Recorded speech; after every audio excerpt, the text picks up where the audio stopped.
This image shows the action 10 times slower than normal.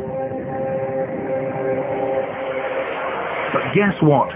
Slow motion cameras have just got even better.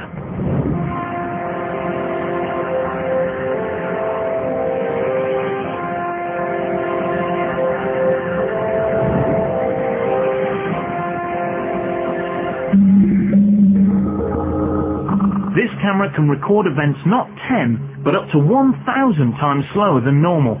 That means 1 second lasting over 15 minutes. It's hard to imagine, so just watch this.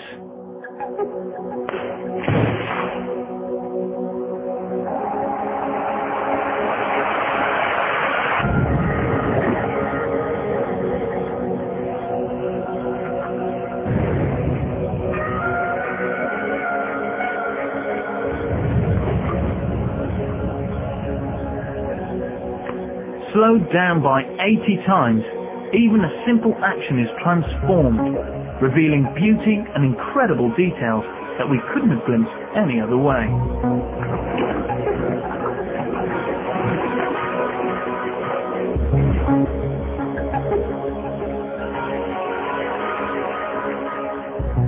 And with cameras that can see this level of detail, we are able to investigate the fastest animals in the world.